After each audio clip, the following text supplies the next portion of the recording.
ഷാർജയിൽ മരിച്ച കൊല്ലം സ്വദേശിനി അതുല്യയുടെ മൃതദേഹം നാട്ടിലെത്തിച്ചു. പുലർച്ചെ തിരുവനന്തപുരം എയർപോർട്ടിലെത്തിച്ച മൃതദേഹം പാരിപ്പള്ളി മെഡിക്കൽ കോളേജിലേക്ക് കൊണ്ടുപോയി. പോസ്റ്റ്മോർട്ടത്തിന് ശേഷം വൈകിട്ട് വീട്ടുവളപ്പിൽ സംസ്കാരം നടക്കും. പോലീസ് ഇൻക്വസ്റ്റ് നടപടികൾ രാവിലെ ആരംഭിക്കും. വിവരങ്ങളുമായി മനോജ് ഉണ്ട്. മനോജ്, ഇപ്പോൾ ആശുപത്രി പരിസരത്താണോ ഉള്ളത്? എന്താണ് അവിടെ നിന്ന് നമുക്ക് ലഭിക്കുന്ന വിവരങ്ങൾ?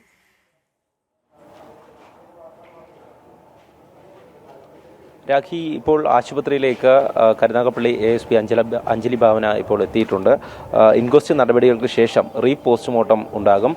പോസ്റ്റ്മോർട്ടത്തിന് ശേഷമാണ് മൃതദേഹം വീട്ടിലേക്ക് കൊണ്ടുപോകുക. വൈകിട്ടോടുകൂടി സംസ്കാരം നടക്കുമെന്നാണ് അറിയിച്ചിട്ടുള്ളത്. ഇന്ന് പുലർച്ചെയാണ് തിരുവനന്തപുരം എയർപോർട്ടിലേക്ക് ഈ അതുല്യയുടെ മൃതദേഹം എത്തിച്ചത്. തുടർന്ന് ആശുപത്രിയിലേക്ക് എത്തിക്കുകയായിരുന്നു.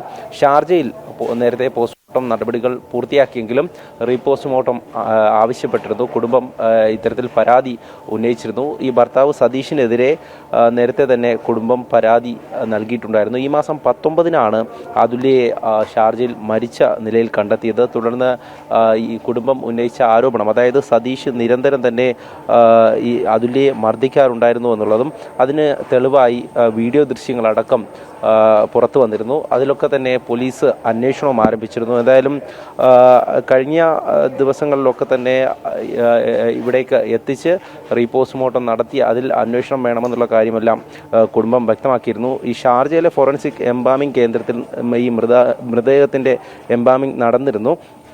ഈ അതുല്യയുടെ ഫോറൻസിക് പരിശോധനാ ഫലം കഴിഞ്ഞ ദിവസം തന്നെ ബന്ധുക്കൾക്ക് പോലീസ് കൈമാറുകയും ചെയ്തിരുന്നു. ആത്മഹത്യ എന്നാണ് ഈ റിപ്പോർട്ടിൽ പറയുന്നത്. ഇനി തുടർന്നുള്ള പരിശോധനാ ഫലം വന്നാൽ മാത്രമേ പോലീസിന് ഇത് സംബന്ധിച്ചിട്ടുള്ള കൃത്യമായിട്ടുള്ള വിവരം നൽകുവാൻ കഴിയുകയുള്ളൂ. എന്തായാലും പോലീസ് ഈ ഭർത്താവ് സതീഷിനെതിരെ കേസെടുത്തിട്ടുണ്ടായിരുന്നു. ഈ സതീഷിനെ നാട്ടിലേക്ക് എത്തിക്കുവാനുള്ള ശ്രമങ്ങളും നടത്തുന്നുണ്ടായിരുന്നു. ഈ അതുല്യയുടെ ഭർത്താവ് സതീഷിന് ഈ മരണത്തിൽ പങ്കുണ്ടെന്ന് കാട്ടി സഹോദരി അഖില, അതായത് ഈ അതുല്യയുടെ സഹോദരി അഖില ഷാർജയിലുണ്ട്. അതുല്യ ഈ ഷാർജ പോലീസിനും പരാതി നൽകിയിരുന്നു. മരിക്കുന്നതിന് മുമ്പ് ഈ അതുല്യ അടുത്ത് താമസിക്കുന്ന ഈ അഖിലയ്ക്ക് സതീഷിൽ നിന്നേറ്റ ശാരീരിക പീഡനത്തിൻ്റെ തെളിവായി ഫോട്ടോകളടക്കം അയച്ചു കൊടുത്തിരുന്നു. അതായത് സഹോദരിക്ക് ഈ വീഡിയോ ദൃശ്യങ്ങളും ഫോട്ടോകളും എല്ലാം അതുല്യ അയച്ചു കൊടുത്തിട്ടുണ്ടായിരുന്നു. അതുതന്നെയാണ് നേരത്തെ ഈ വാർത്തകളിലൂടെയൊക്കെ ഞങ്ങളടക്കം പുറത്തുവിട്ടത്. അതായത് സതീഷ് ശാരീരികമായി ഉപദ്രവിക്കുന്ന ദൃശ്യങ്ങൾ ഈ സതീഷ് നേരത്തെ തന്നെ അത് സമ്മതിച്ചിരുന്നു. താൻ ഇത്തരത്തിലുള്ള അതുല്യയെ ഉപദ്രവിക്കാറുണ്ടായിരുന്നു എന്ന് സതീഷ് തന്നെ സമ്മതിക്കുന്നുണ്ടായിരുന്നു. സ്ഥിരം മദ്യപാനിയാണ് ഈ സതീഷ് എന്നുള്ള കാര്യം അത് കുടുംബം വ്യക്തമാക്കിയിരുന്നു. അത്തരത്തിൽ പല രീതിയിലുള്ള പ്രതികരണങ്ങൾ സതീഷിന്റെ കഴിഞ്ഞ ദിവസം അതുല്യയുടെ പിതാവും പറഞ്ഞിരുന്നു, തന്റെ മകൾ ആത്മഹത്യ ചെയ്യില്ല. ഇനി അഥവാ അവൾ അങ്ങനെ ഏതെങ്കിലും രീതിയിൽ ജീവനൊടുക്കാൻ തീരുമാനിച്ചിട്ടുണ്ട് എങ്കിൽ അതിൽ സതീഷിനുള്ള പങ്ക് ചെറുതല്ല. അവളെ ആ ഒരു രീതിയിലേക്ക്, ആ ഒരു സാഹചര്യത്തിൽ എത്തിച്ചതാണ്. അതുകൊണ്ട് തന്നെ സതീഷിനെതിരെ കൃത്യമായ നടപടി ഉണ്ടാകണം. അതിലൊരു വിട്ടുവീഴ്ചയുമില്ല. നിയമ നടപടിയുമായി ഏതറ്റം വരെയും പോകുമെന്നാണ് ആ കുടുംബം പറയുന്നത്.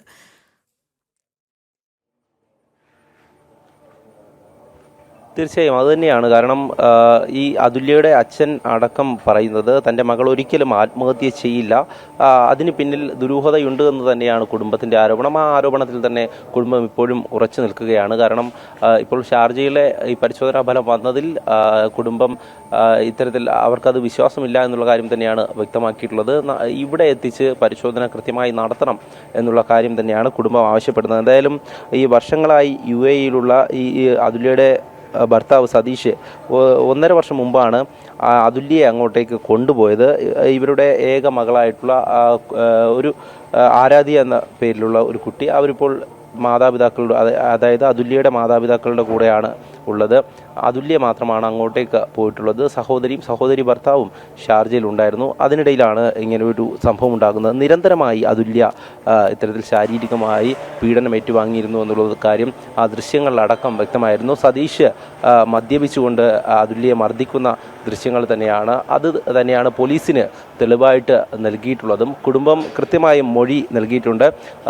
2ാം വട്ടവും ഈ വീട്ടിലെത്തി പോലീസ് മൊഴി രേഖപ്പെടുത്തിയിട്ടുണ്ടായിരുന്നു. എന്തായാലും അതിലെ അന്വേഷണം സതീഷിനെ പ്രതിയാക്കി സതീഷിനെതിരെ കൊലക്കുറ്റം ചുമത്തി പോലീസ് കേസെടുത്തിരുന്നു.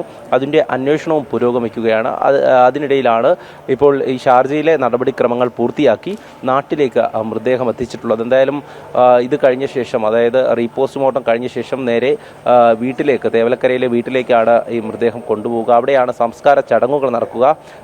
അപ്പോഴും വീട്ടിലെ അമ്മയും അതുല്യയുടെ അച്ഛനും അടക്കം ഈ കാര്യം ഓരോ പ്രാവശ്യം പോകുമ്പോഴും അവർ വ്യക്തമാക്കുന്നുണ്ട്, തൻ്റെ മകൾ ഒരിക്കലും ആത്മഹത്യ ചെയ്യില്ല എന്നുള്ളത്. എന്തായാലും ഈ പരിശോധനാ ഫലം വന്നതിന് ശേഷം മാത്രമേ കൃത്യമായിട്ടുള്ള വിവരം പോലീസിനടക്കം നൽകാൻ കഴിയുള്ളൂ. ശരി മനോജ്. ഷാർജയിൽ മരിച്ച കൊല്ലം സ്വദേശി അതുല്യയുടെ മൃതദേഹം നാട്ടിലെത്തിച്ചിട്ടുണ്ട്. പുലർച്ചെ തിരുവനന്തപുരം എയർപോർട്ടിൽ എത്തിച്ച മൃതദേഹം പാരിപ്പള്ളി മെഡിക്കൽ കോളേജിലേക്കാണ് കൊണ്ടുപോയത്. റീപോസ്റ്റ്മോർട്ടമാണ് ഇനി ഉള്ളത്. റീപോസ്റ്റ്മോർട്ടത്തിന് ശേഷം വൈകിട്ട് വീട്ടുവളപ്പിൽ സംസ്കാര ചടങ്ങുകൾ നടക്കുകയും ചെയ്യും. വിവരങ്ങൾ നൽകിയത് എം മനോജാണ്.